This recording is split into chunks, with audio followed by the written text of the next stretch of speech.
नमस्कार, जनता टीवी देख रहे हैं आप। आपके साथ मैं हूं खुशबू पांडे। तो चलिए रुक करते हैं खबरों की ओर। सीएम पुष्कर सिंह धामी टिहरी दौरे पर हैं, जहां वे विभिन्न कार्यक्रमों में शिरकत कर रहे हैं। वहीं मुख्यमंत्री धामी ने टिहरी में गणेश चौक से प्रताप इंटर कॉलेज तक रोड शो किया है। इस दौरान भारी संख्या में यहां पर लोग मौजूद रहे हैं।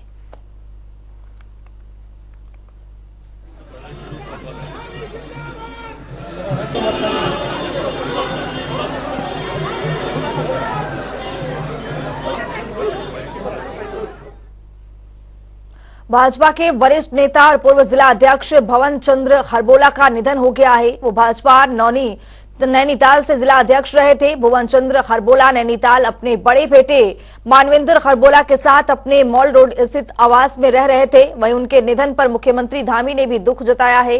सीएम धामी ने अपने सोशल मीडिया पर लिखा है कि भाजपा के वरिष्ठ नेता एवं जनपद नैनीताल के पूर्व जिला अध्यक्ष श्री भुवन चंद्र खरबोला जी के निधन का अत्यंत दुखद समाचार प्राप्त हुआ है। ईश्वर से पुण्यात्मा को अपनी श्री चरणों में स्थान देने एवं शोकाकुल परिजनों को इस दुखद की घड़ी में शक्ति प्रदान करने की प्रार्थना करता हूं।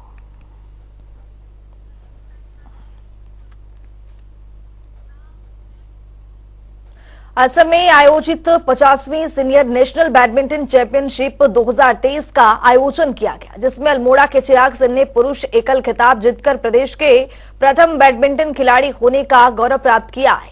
इसी के साथ सीनियर राष्ट्रीय बैडमिंटन चैंपियनशिप में पहली बार उत्तराखंड को स्वर्ण पदक प्राप्त हुआ है। वहीं उनकी इस उपलब्धि पर मुख्यमंत्री पुष्कर सिंह धामी ने भी उन्हें बधाई दी है। चिराग सेन ने तेलंगाना के थारुण एम को 21-14 से 13-21 और 21-9 से हराकर स्वर्ण पदक अपने नाम किया है।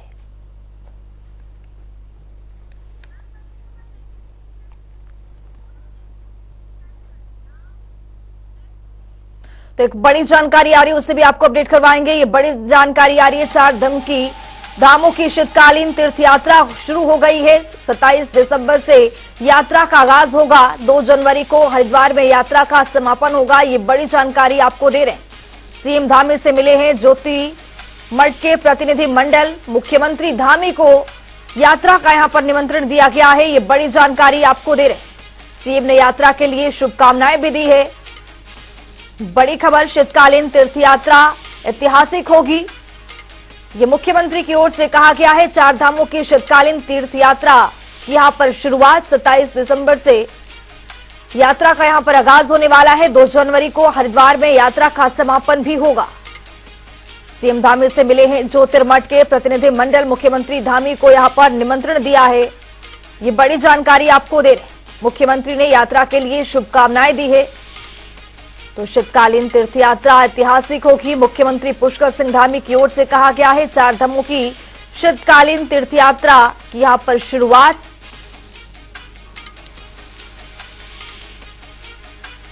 तो हमारे साथ हमारे सहयोगी देहरादून से यशराज आनंद जुड़ चुके हैं। यशराज, यहां पर ज्योतिर्मठ के प्रतिनिधि मंडल ने मुख्यमंत्री पुष्कर सिंह धामी को यहां पर निमंत्रित किया है, क्या कुछ जानकारी? बिल्कुल, मैं बताना चाह रहा हूँ कि ज्योति शंकराचार्य अभी मुख्येश्वरा सरस्वती के सानिध्य में 27 दिसंबर से 4 धामों की शीतकालीन यात्रा की शुरुआत की जाएगी। और वहीं ज्योतिर्मठ के प्रतिनिधि मंडल ने मुख्यमंत्री पुष्कर सिंह धामी से मुलाकात कर इस यात्रा का निमंत्रण उन्हें भेजा है, ताकि मुख्यमंत्री पुष्कर सिंह धामी की इस यात्रा में शामिल हो सके।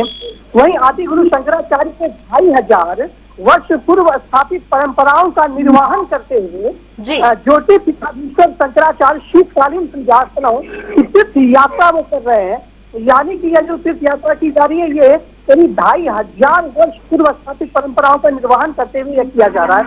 और वहीं यदि बात करें कि आदि गुरु शंकराचार्य के विषय में, तो आदि गुरु शंकराचार्य के परंपरा के इतिहास में यह पहला अवसर है जब ज्योतिपीठ आचार्य 4 धामों की पूजा स्थलों की तीर्थ यात्रा की जा रही है, जो शीतकाल में की जा रही है। और वहीं मुख्यमंत्री ने शंकराचार्य की यात्रा को ऐतिहासिक बताते हुए कहा कि उनकी तीर्थ यात्रा से 4 धामों में से शीतकालीन यात्रा में बढ़ोतरी मिलेगी और बढ़ावा होगा। और सीएम प्रतिनिधि मंडल ने सीएम को बताया कि 7 दिवसीय शीतकालीन यात्रा 27 दिसंबर से शुरू हो रही है। वहीं इस यात्रा में कई महत्वपूर्ण मुद्दों को, कई महत्वपूर्ण बात भी रहेंगे। लेकिन यदि बात की जाए यह यात्रा 27 दिसंबर से शुरू होकर 2 जनवरी को हरिद्वार में यह यात्रा का समापन किया जाएगा। और प्रतिनिधिमंडल ने ज्योतिमठ के ब्रह्मचारी प्रभारी ब्रह्मचारी मुकुंदानंद, ब्रह्मचारी श्रवणानंद, ज्योतिमठ मीडिया प्रभारी डॉक्टर ब्रजेश नौटियाल, विकास गौरव आदि मौजूद रहेंगे। जी यशराज, यहाँ पर किस तरह की तैयारी की जाएगी, किस तरह के यहाँ पर पुलिस प्रशासन की ओर से अलर्ट किया गया है, चूंकि यहाँ पर मुख्यमंत्री भी इस यात्रा में शामिल होने वाले हैं? बिल्कुल, सबसे बड़ी बात यह है कि अभी शीतकाल चल रहा है और वहीं पर पहाड़ों की यदि बात करें, चार धाम, तो चार धाम में जो आ जाते हैं वो आपके आते हैं बद्रीनाथ, केदारनाथ, गंगोत्री, यमुनोत्री। तो इन चारों जगह अभी बर्फबारी हो रही है। बद्रीनाथ और केदारनाथ धाम में तो बर्फबारी हो रही है वहीं पर, लेकिन इसको लेकर लगातार जो है वो तैयारियां की जा रही हैं और तैयारियां पूरी हो चुकी है। प्रशासन भी मुस्तैद है।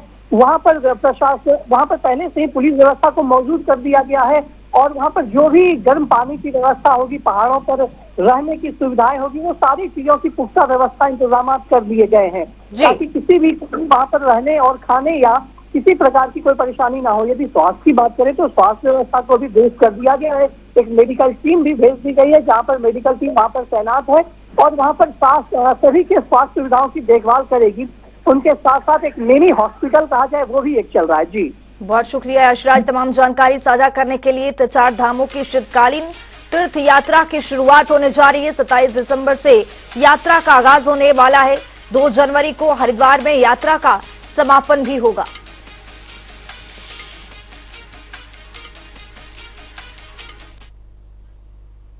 उत्तराखंड में भू कानून और मूल निवास 1950 लागू करने की मांग तेज हो गई। कांग्रेस प्रवक्ता शिषपाल बिष्ट ने कहा है कि भू कानून लाने वाले कांग्रेस सरकार की, जबकि भू कानून को समाप्त करने वाली बीजेपी सरकार है। आगे उन्होंने कहा है कि इस भू कानून में कांग्रेस के 90% कार्यकर्ता शामिल थे।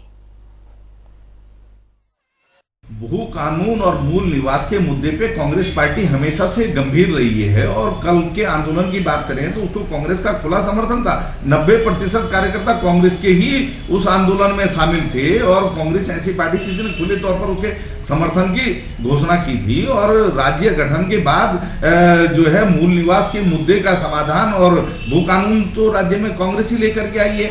1985 से जो लोग राज्य में निवास कर रहे थे वो सब राज्य के मूल निवासी थे। मूल निवास बनता था, भाजपा की सरकार में मूल निवास बनना बंद हो गया और 500 वर्ग गज जमीन तक ही यहाँ पर लोग जमीन खरीद सकते थे।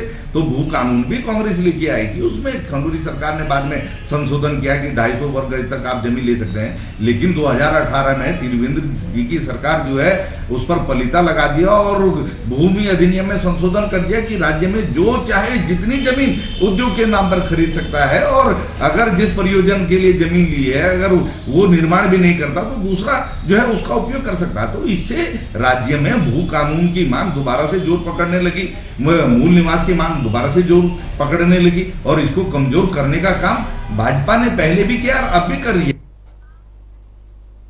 तरोड़के के लाहबोली गांव से एक बड़ी जानकारी आ रही है, उसे भी आपको अपडेट करवाएंगे। ईंट भट्टे की दीवार गिरने से मजदूर की दबे होने की खबर है। हादसे में 6 मजदूरों की यहां पर मौत हो गई है। ये बड़ी खबर और दुखद जानकारी। 2 घायलों को यहां पर अस्पताल में इलाज चल रहा है। जेसीबी की मदद से यहां पर मलबा हटाने का काम चल रहा है। ये बड़ी खबर, बड़ी जानकारी। जेसीबी की मदद से मलबा हटाया जा रहा है। रुड़की के लहबोली गांव से ये बड़ी खबर। ईंट भट्टे की दीवार गिरने से यहां पर मजदूर के दबे होने की खबर है। हादसे में 6 मजदूरों की यहां पर मौत हो गई और यहां पर राहत बचाव का जो कार्य है वहां पर चल रहा है। यहां पर मजदूर 6 मजदूर के दबे होने की खबर। रुड़की के लाहबोली गांव से ये बड़ी जानकारी आपको दे रहे। ईंट भट्टे की दीवार गिरने से यहां पर मजदूर के दबे होने की खबर है। हादसे में 6 मजदूरों की मौत हो गई है। 2 घायल बताए जा रहे। घायल के अस्पताल में इलाज चल रहा है। ये रुड़की से आपको बड़ी जानकारी दे रहे हैं। ये तस्वीर आपके सामने है। एम्बुलेंस यहां पर राहत बचाव का जो कार्य है वहां पर चल रहा है। तो आपको बता दें कि यहां पर 6 मजदूरों की मौत की खबर है। 2 घायल बताए जा रहे हैं। घायलों को अस्पताल में इलाज चल रहा है। जेसीबी की मदद से ये पूरा मलबा हटाने की यहां पर कोशिश की जा रही है। ईंट भट्टे की दीवार गिरने से यहां पर मजदूर की दबे होने की खबर। ये तस्वीर भी आपके सामने, किस तरह से यहां पर राहत बचाव का कार्य चल रहा है। मौके पर एम्बुलेंस भी यहां पर मौजूद है। ये रुड़की से आपको बड़ी जानकारी दे रहे हैं। रुड़की के लेहबोली गांव से ये बड़ी खबर।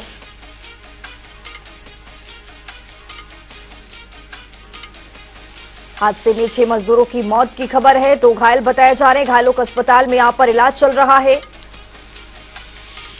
जेसीबी की मदद से ये पूरा मलबा हटाने की यहां पर कोशिश की जा रही है। ये तस्वीर भी आप देख रहे हैं, किस तरह से यहां पर राहत बचाव का कार्य चल रहा है।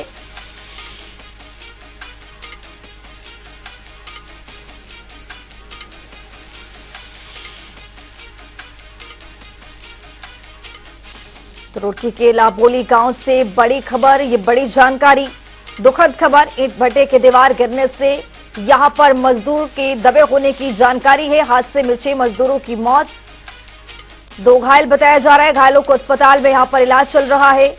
जेसीबी की मदद से ये मलबा पूरी तरह से हटाया जा रहा है।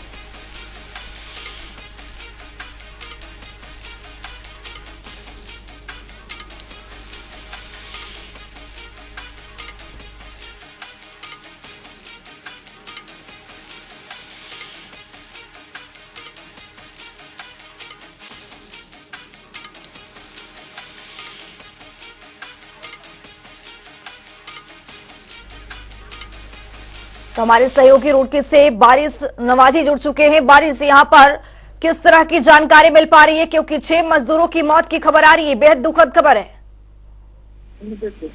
देखिए, ये जिस तरीके से खुले ये जो हुआ है कि लेबोली गांव में, रुड़की का लेबोली गांव है, यहाँ अचानक ईंट भट्टे की दीवार गिरने से 6 लोगों की मौत हो चुकी है, जबकि 2 लोग घायल बताए जा रहे हैं। इसके बाद जैसे ही सूचना पुलिस प्रशासन तक पहुंची तो पुलिस प्रशासन के तमाम अधिकारी यहाँ पर मौके पर पहुंचे हैं और वो लगातार यहाँ पर परिजनों से संपर्क में है। परिजनों में बेहद गुस्सा है। परिजन लगातार मुआवजे की मांग कर रहे हैं, लेकिन जिस तरीके से तमाम राजनीतिक दलों के जो नेता है वो भी यहाँ पर पहुंचे हैं, अधिकारी पहुंचे हैं, पुलिस प्रशासन यहाँ पर पहुंचा है और जो ईंट भट्टा यूनियन है उसके पदाधिकारी भी यहाँ पर पहुंचे हैं। वो लगातार परिजनों से वार्ता कर रहे हैं।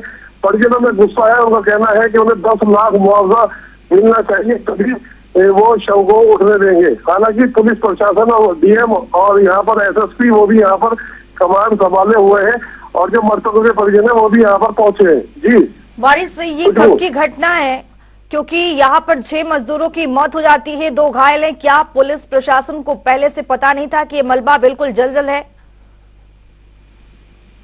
ईंट भट्टे पे सुबह सवेरे जैसे ही मजदूरों ने काम करना शुरू किया तो जो दीवार थी ईंट भट्टे की वो बेहद कमजोर बताई जा रही है। वो भरभरा कर यहाँ पर गिर गई और उसके दीवार के गिरने से उसमें जो मजदूर थे वो नीचे दब गए। उसके बाद जिस तरीके से चीख पुकार की आवाज यहाँ पर मची और एक अफरा तफरी का माहौल था। जिस तरीके से यहाँ जो परिजन है वो भी आनंद फानंद में यहाँ पर पहुंचे थे और पुलिस अधिकारियों को उन्होंने सूचना दी थी। उसके बाद लगातार जो शव निकाले गए उसमें 5 शव निकाले जा चुके थे, जबकि जो घायल थे उन्हें रुड़की के सिविल हॉस्पिटल में भर्ती कराया गया था, जहां पहुंचने पर 1 मजदूर की वहां पर मौत हो चुकी है। कुल 6 मजदूरों की मौत हो चुकी है। बड़ी लापरवाही ईंट भट्टा स्वामी की है और ईंट भट्टा स्वामी के खिलाफ भी पुलिस एक्शन। बारिश, कितने मजदूरों की फंसे होने की यहाँ पर जानकारी आपको मिल पा रही है? देखिए, 6 मजदूरों की इसमें मौत हुई है, जबकि कुछ जो मजदूर हैं वो घायल हैं। उनका उपचार रुड़की के अलग अलग सिविल हॉस्पिटल में भी चल रहा है, अलग अलग जो निजी हॉस्पिटल है वहां भी चल रहा है। एक घोड़े की मौत हुई है दीवार के नीचे दबने से। मलबे को लगातार सुबह से हटाया जा रहा है। जेसीबी को लगाया गया है। लगातार जेसीबी मशीनें यहाँ पर काम कर रही है और मलबा हटा रही है। अब जो परिजन है उन्हें पुलिस और प्रशासन के अधिकारी लगातार समझाने में और आश्वासन देने में लगे हुए हैं। उनका कहना है कि जो मुआवजा है वो दिया जाएगा और सरकार को भी लिखा जाएगा। जी, बहुत शुक्रिया बारिश मियाजी तमाम जानकारी साझा करने के लिए। तो रुड़की से आपको ये बड़ी जानकारी दे रहे हैं कि लेहबोली गांव से ये बड़ी खबर, ईंट भट्टे की दीवार गिरने से कई मजदूर यहां पर दबे हुए हैं। हादसे में 6 मजदूरों की मौत की जानकारी मिल पा रही है। फिलहाल 2 अभी घायल बताए जा रहे हैं।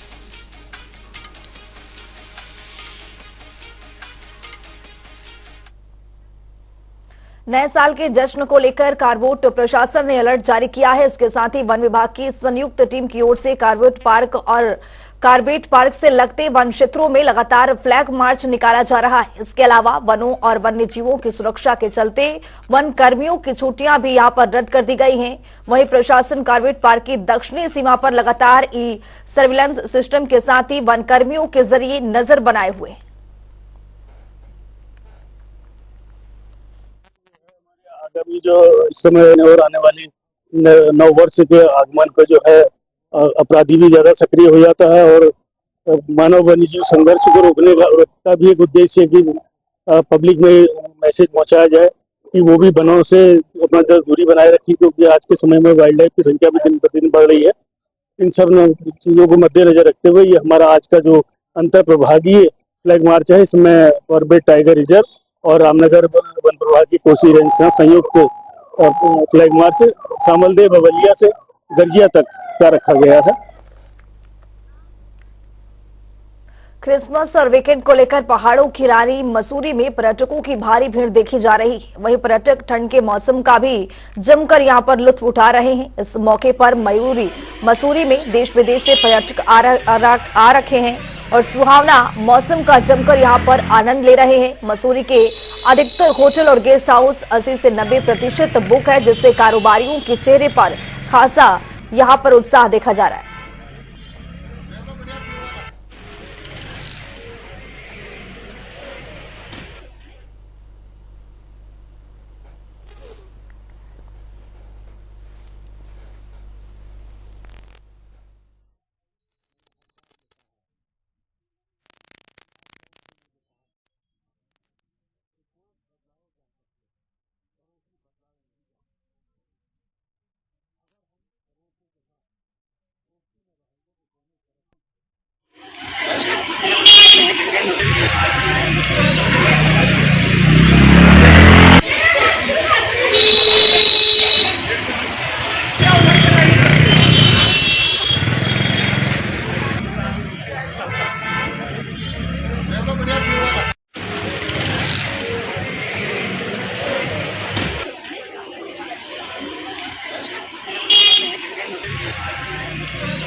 इस बुलेटिन में मेरे साथ इतना ही। नमस्कार।